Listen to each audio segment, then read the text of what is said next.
Top quality और consistent performance के लिए सिर्फ सिल्वर पंप नाम याद रखना। આસામમાં થયેલા આતંકવાદી હુમલા બાદ સમગ્ર ભારતમાં પાકિસ્તાન માટે રોષ ભભૂકી ઉઠ્યો છે। ભારત સરકારે પણ પાકિસ્તાન સામે આકરા પગલાં લીધા છે અને લોકોમાં પણ પાકિસ્તાનને સબક શીખવાડવા માટેની માગ ઉઠી છે। ભારત સરકારે પાકિસ્તાનને સબક શીખવાડવા માટે સિંધુ જળ સંધિ રદ કરી દીધી છે। 17 જેટલી ભારત સામે ઝેર આપતી પાકિસ્તાનની યુટ્યુબ ચેનલોને બેન કરી દેવાઈ છે। તો LTV પર ભારતમાં વસતા પાકિસ્તાની નાગરિકોને તગેડી મૂકવાનું શરૂ કરવામાં આવ્યું છે। આમ એક પછી એક ભારત સરકાર દ્વારા આકરા પગલાં લેવાઈ રહ્યા છે। ત્યારે દેશના નાગરિકો શું ઈચ્છી રહ્યા છે તે આપણે જાણવાનો પ્રયાસ કરીએ। જે રીતે પહેલગામમાં આતંકવાદી હુમલો થયો અને તેમાં નિર્દોષ લોકોએ જીવ ગુમાવ્યો અને ત્યારબાદ જે આતંકવાદી કૃત્ય સામે લોકોમાં ભારે રોષ છે અને લોકોમાં પાકિસ્તાન સામે પગલાં લેવાની માગણી ઉઠી છે। શું કહેશો, જે ભારત સરકારે જે પગલાં લીધા છે આ પગલાં પૂરતા છે અને હવે શું કરવું જોઈએ? પહેલાં તો આપના માધ્યમથી જે ધર્મએ હંમેશા સર્વધર્મ સંભાવની વાત કરી, જે ધર્મએ હંમેશા શાંતિની વાત કરી, એ ધર્મના લોકોને ધર્મના નામે મારી નાખવા, એવા નિર્દોષ લોકોનું આજે હત્યા કરી નાખવી, એવા આતંકવાદી કૃત્યોનો હું પહેલાં તો સખત ભાષામાં વખોડી નાખું છું। અને એના પછી આખો દેશ રોષમાં છે। ત્યારે ભારત સરકારે જે પણ પગલાં માન્ય નરેન્દ્રભાઈ મોદી સાહેબની આગેવાનીમાં લીધા છે એ તમામે પગલાં યોગ્ય છે અને હજી પણ જેટલા કડકમાં કડક પગલાં પાકિસ્તાન વિરોધમાં લેવામાં આવે એટલા ઓછા છે। શું કરવું જોઈએ? સરકારે હાલ સિંધુ જળ સંધિ રદ કરી છે, પાકિસ્તાન પાણી માટે તલસે તે પ્રકારની સ્થિતિ ઊભી થઈ છે, પણ હવે શું કરવું જોઈએ કે જેથી કરીને આગામી સમયમાં કોઈ નિર્દોષ આતંકવાદી કૃત્યનો ભોગ ન બને? પાકિસ્તાન દેશ એવો છે કે એને પોતાને કંઈ ગુમાવવાનું તો છે નહીં, ખાલી એક પ્રવૃત્તિ એના પાસે છે, એ આતંકવાદી પ્રવૃત્તિ છે। આતંકવાદી પ્રવૃત્તિ બંધ કરવા માટે થઈને ભારત સરકારે વિશ્વની મહાસત્તાઓની અલગ અલગ પ્રકારે જે વિદેશ મંત્રાલય ખાતે બેઠક કરી છે, એના માધ્યમથી સમગ્ર વિશ્વની સત્તાઓ આજે ભારતની સાથે છે। તો એમને બધાને સાથે લઈ અને પાકિસ્તાન કેવી રીતે પૂરું થાય, પાકિસ્તાનની આતંકવાદી પ્રવૃત્તિ કેવી રીતે પૂરું થાય એ તરફના પગલાં લેવા જોઈએ અને લેવાઈ રહ્યા છે। અન્ય નાગરિકો પણ છે આપણી સાથે। શું કહેશો તમે, જે રીતે ભારત સરકારે જે ડિસિઝન લીધું છે, જે પગલાં લેવાઈ રહ્યા છે, પૂરતા છે અને હજુ કેવો સબક શીખવાડવાની જરૂરિયાત છે? આપની મતે શું લાગે છે, કેવા પગલાં લેવા જોઈએ? ભારત સરકારને હજુ કડકમાં કડક નિર્ણયો લેવા જેવો જરૂરી છે। કેવા નિર્ણયો લેવા જોઈએ? દેશ માટે જે ફાયદો થતો એને કડક નિર્ણયો લેવા જરૂરી છે। જે રીતે આતંકવાદી કૃત્યો થઈ રહ્યા છે, વારંવાર ભારતના નિર્દોષ નાગરિકો શિકાર બને છે અને જે આતંકવાદી કૃત્ય હોય તેમાં પાકિસ્તાનનું નામ આવે છે, તો હવે સમય આવી ગયો છે, આપને શું લાગે છે? હા, ભારત સરકાર જે અન્ય નાગરિકો છે, શું કહેશો આપ? આ કેવા પગલાં લેવા જોઈએ? સરકારને શું ઈચ્છો છો આપ સરકાર પાસે?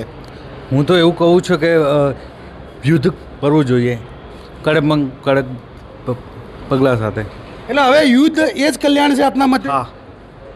કેમ આપને એવું કેમ લાગે છે કે યુદ્ધ સિવાય હવે વિકલ્પ નથી?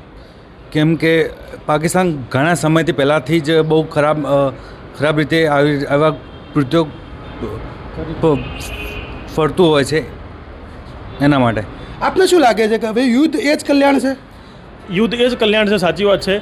સામે તમે જુઓ તો હમણાં છેલ્લા 2 થી 3 દિવસમાં પાકિસ્તાની સૈન્યના જેટલા પણ અધિકારીઓ હતા, એમના જેટલા લોકો હતા, લગભગ 5-1000 લોકોએ સૈન્યમાંથી રાજીનામા આપી દીધા છે। એટલે પાકિસ્તાન પોતે તો ભારતથી ડરી જ ગયું છે।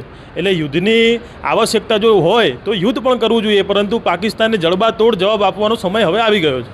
એ જે પાકિસ્તાનના નેતાઓ છે ભારતને ખોખલી ધમકીઓ આપી રહ્યા છે, પરમાણુ હુમલા કરવાની વાત કરી રહ્યા છે, આ ધમકીઓમાં એક ભારતના નાગરિક તરીકે તમે કેવી રીતે જુઓ છો? ભારતના નાગરિક તરીકે હું એવી રીતે જોઉં છું કે પાકિસ્તાન જોડે ગુમાવવા જેવું કશું છે જ નહીં। પાકિસ્તાન જોડે કંઈ હોય તો એ ગુમાવવા માટે બહાર નીકળે। પાકિસ્તાન જોડે આજે કંઈ ગુમાવવા જેવું છે જ નહીં, એટલા માટે ખુલ્લેઆમ બોલી રહ્યા છે, ખુલ્લેઆમ ભારતને ધમકી આપી રહ્યા છે, પરંતુ એમને ખબર નથી આ ભારત એમનું બાપ છે અને ભારત એમનું બાપ રહેવાનું છે। શું લાગે, પાકિસ્તાન જો પરમાણુ હુમલાની જે ધમકીઓ આપે છે, આ ધમકીથી ભારતના નાગરિકો ડરે? શું લાગે છે આપને? પાકિસ્તાનના પરમાણુ હુમલાથી ભારતને કોઈ દેશ ડરવા તૈયાર નથી, કારણ કે પાકિસ્તાનની એવી કોઈ તાકાત નથી કે પરમાણુ હુમલો કરી શકે। જેના લોટના ફાંફા છે, જેના ખાવાના ફાંફા છે, એ દેશ પાસે પરમાણુ બોમ્બ હોય એવું માનવા તૈયાર નથી। પરંતુ ભારતે આ યુદ્ધની વાત તો સાઈડમાં મૂકીએ, પણ એકવાર એવી સર્જિકલ સ્ટ્રાઇક કરવી જોઈએ કે એ લોકોને એને ઓકાત યાદમાં આવી જાય કે અમે જે કર્યું છે એ અમારી મોટી ભૂલ હતી। આ દેશ સામે એમણે ખરેખર નીચા નમીને જ વાત કરવી જોઈએ, તો જ આપણા પાસે કોઈ આશા રાખી શકે। ક્યાં સુધી આપણે નિર્દોષ નાગરિકો આતંકવાદનો ભોગ બની રહ્યા છે, નિર્દોષ નાગરિકોના જીવ જાય છે, ક્યાં સુધી આપને શું લાગે છે? ખરેખર તો આ સરકારે જે પગલાં લીધા છે જૂના તો અમે અમારા જાણ બહાર આવા કોઈ પગલાં મેં કોઈના સાંભળ્યા નથી. આ સરકારે જે પગલાં લીધા આના પગલાં કરતાં ખરાબ પગલાં પાકિસ્તાને દેખાડે એવી આ સરકારની મજબૂતી છે. પણ સરકાર તો વધારે નથી લાગતું, પણ મને 4-5 દિવસમાં એવું લાગે છે કે આનું રિઝલ્ટ સરકાર ચોક્કસ આપશે અને દરેક નાગરિકને એનો સંતોષ હશે કે આ ભારત સરકારે આપણા માટે જે કર્યું એ ખરેખર ખૂબ સરાહનાપૂર્વક છે. આગામી સમયમાં ભારત પાકિસ્તાનના જે સ્થિતિ સર્જાય છે એમાં કોઈ એવી યુદ્ધની પરિસ્થિતિ આવે છે તો ભારતીય નાગરિક તરીકે તમે શું કહેશો? તો યુદ્ધની સ્થિતિ આવે છે, મને લાગતું નથી યુદ્ધની સ્થિતિ આવશે.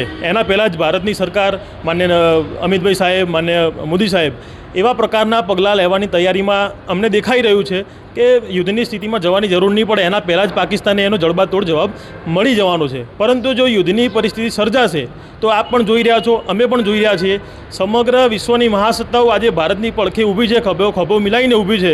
તો મને લાગે છે કે આના ઉપરથી જ પાકિસ્તાનને ખબર પડી જવાની છે કે હવે પાકિસ્તાનના પાસે બીજો કોઈ જવાબ રહેવાનો નથી. જ્યારે દેશ હિતની વાત હોય, જ્યારે આતંકવાદ સામે લડવાની વાત હોય ત્યારે અમે ભારતીયો છીએ. ભારતીયો ક્યારેય કોઈની સામે ઝૂક્યા નથી અને ઝૂકશે પણ નહીં. આજે ભારતનો પ્રત્યેક નાગરિક પાકિસ્તાનના આતંકવાદ સામે લડવા માટે તૈયાર છે. જેવી પણ પરિસ્થિતિ આવે તેવી પરિસ્થિતિમાં ભારતનો પ્રત્યેક નાગરિક ખભે ખભા મિલાવીને ઊભો છે. મહેસાણાના પ્રત્યેક નાગરિકો સરકાર દ્વારા જે પગલાં લેવાઈ રહ્યા છે તે પગલાં પૂરતા હોવાનું કહી રહ્યા છે, પરંતુ હજુ પણ જ્યારે આતંકવાદ ખતમ કરવાની વાત છે, પાકિસ્તાનને સબક શીખવાડવાની વાત છે, ત્યારે હજુ પણ વધુ આકરા પગલાં લેવાય તેવું મહેસાણાના નાગરિકો ઈચ્છી રહ્યા છે. Kamlesh Raval, news capital, Mehsana.